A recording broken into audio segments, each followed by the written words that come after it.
വിമാനത്തിൽ മുഖ്യമന്ത്രിയെ വധിക്കാൻ ശ്രമിച്ചെന്ന കേസിൽ സർക്കാരിന് തിരിച്ചടി. യൂത്ത് കോൺഗ്രസ് നേതാവ് ഫർസീൻ മജീദിന്റെ തടഞ്ഞുവച്ച പാസ്പോർട്ട് തിരികെ നൽകാൻ തിരുവനന്തപുരം ജില്ലാ സെഷൻസ് കോടതി ഉത്തരവിട്ടു. വിദേശയാത്രാ വിലക്കും നീക്കി. വിമാനത്തിൽ മുഖ്യമന്ത്രിയെ വധിക്കാൻ ശ്രമിച്ചു എന്ന കേസിൽ 3.5 വർഷം കഴിഞ്ഞിട്ടും കുറ്റപത്രം സമർപ്പിക്കാൻ കഴിയാത്തത് ചൂണ്ടിക്കാട്ടിയാണ് തിരുവനന്തപുരം പ്രിൻസിപ്പൽ സെഷൻസ് കോടതി ഉത്തരവിട്ടത്. കേസിൽ പ്രതിയാക്കപ്പെട്ടതു മുതൽ വിദേശയാത്രക്കും ഫർസീൻ മജീദിന് വിലക്കുണ്ടായിരുന്നു.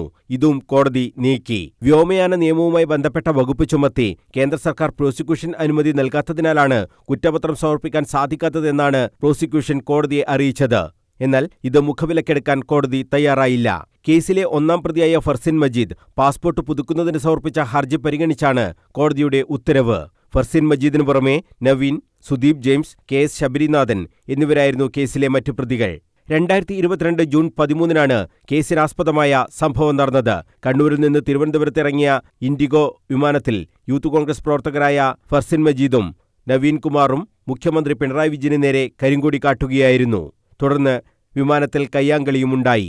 മുഖ്യമന്ത്രിക്കൊപ്പം വിമാനത്തിലുണ്ടായിരുന്ന മുൻമന്ത്രി EP ജയരാജന്റെ പരാതിയിൽ വലിയതുറ പോലീസാണ് ഫർസീൻ മജീദ് ഉൾപ്പെടെയുള്ളവർക്കെതിരെ വധശ്രമത്തിന് കേസെടുത്തത്. സംസ്ഥാനത്ത് വലിയ കോളിളക്കം സൃഷ്ടിച്ച കേസായിരുന്നു ഇത്. ഇതാണ് കുറ്റപത്രം വൈകിയതിലൂടെ സർക്കാരിന് തിരിച്ചടി നേരിടേണ്ടി വന്നത്. News bureau, Kannur.